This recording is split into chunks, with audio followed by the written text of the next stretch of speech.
What is up, everyone? In this video I just wanted to share with you a piece of advice that has permeated through business, music, and other fields, and I think it's incredibly important. And what it is basically to see things from the customer or user or listener's eyes and ears. Now, what exactly does that mean? It means that, like, if you're a millionaire or you're rich, you can't really always understand exactly how that customer will feel if you just think that you know it already. You really have to understand fully and experience it from the customer's eyes.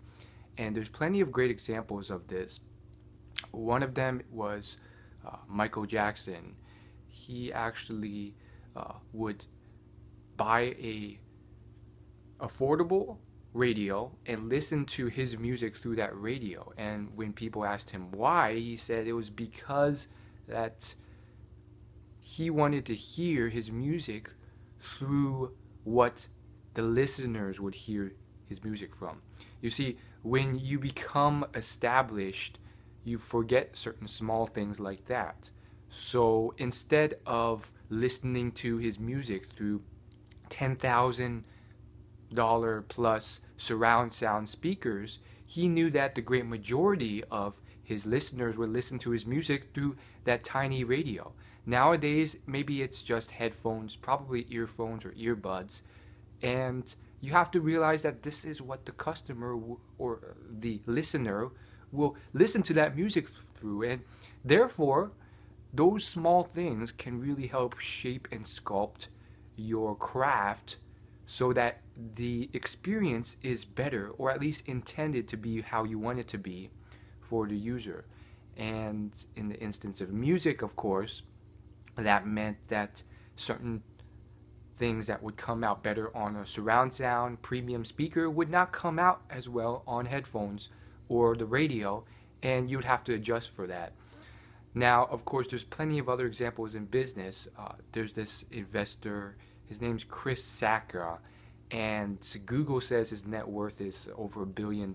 He's apparently like a angel and venture capital investor. Again, who knows if that's actually true? Those Google net worth estimates are way off sometimes. However, he recently said in an interview that you have to take into account the cost of a product, even if it's really small. And he gave the example of a $2.99 app install. That might not cost a lot to him, and for him it didn't matter, but he realized that for most people in the world, that was a considerable decision. They would have to think a bit about whether they could spend that money because it was a decent amount, maybe not a huge chunk, but it was important enough to them for them to decide, because they don't make as much as he does. These are things that most people forget or forego. And he also went on to make a great point that a lot of successful business people or other people who have grown up in a bubble, great education, and constantly in this bubble, they have a very one-dimensional view of things because they were always privileged in a certain extent. So, long story short, check it out. And well, this thing keeps sticking out. Anyhow, long story short, check it out and really just see how you can use this yourself. I really think that this can be used throughout all sorts of fields. For instance, let's say entertainment, YouTube. Most people watch YouTube through their mobile phones, not a desktop computer or a PC. What does that mean? Well, that means that you really have to start watching your videos through the medium that most of your audience is. And mobile phone experience is going to be a lot different from maybe a desktop experience. Why? Because desktop, high resolution, bigger screen, it's going to be different. The thumbnails are going to be smaller and minuscule, and you're going to have to make them more eye-catching and contrasting to be viewable on a desktop. Otherwise, they're just going to be smushed. As well as the actual video. If you're a YouTuber or a video creator, you have to realize that they'll be watching this on a small screen So the small, tiny things that may be clear on a desktop may not be clear. So keep those things in mind. What type of audio will they be listening to this through? Probably their mobile phone speakers or headphones. So keep all those things in mind, whether you're an entertainer of some sort and you make music videos on YouTube or whatever you do. I mean, Walmart, the guy behind Walmart, Sam Walton, one of the most successful business people in existence, he made it a point to understand and experience the customer experience from their eyes. So he would always be there learning from not just the customers but the employees too.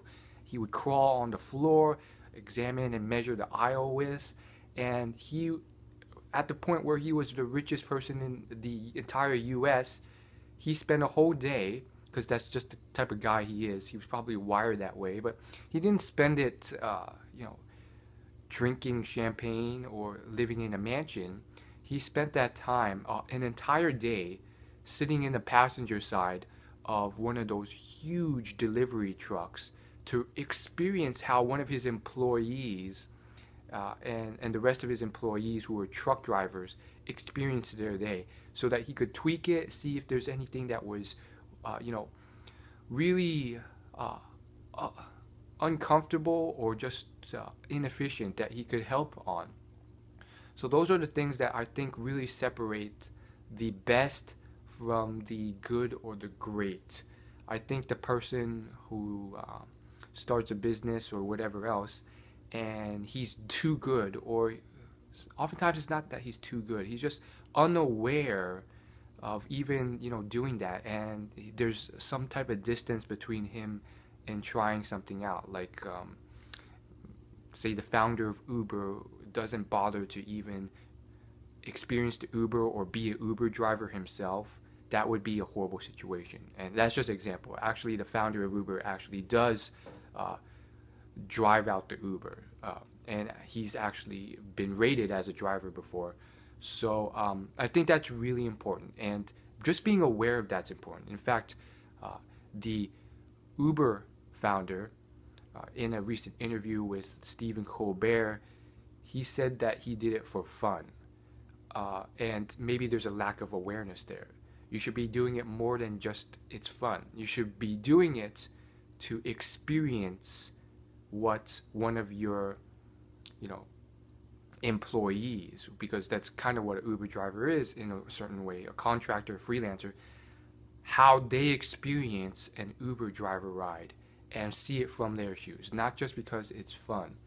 And that awareness can really set you apart from others. Anyhow, that's just my theory, and it's just something I picked up from my research. Hopefully it helped, and I'll see you guys in another video.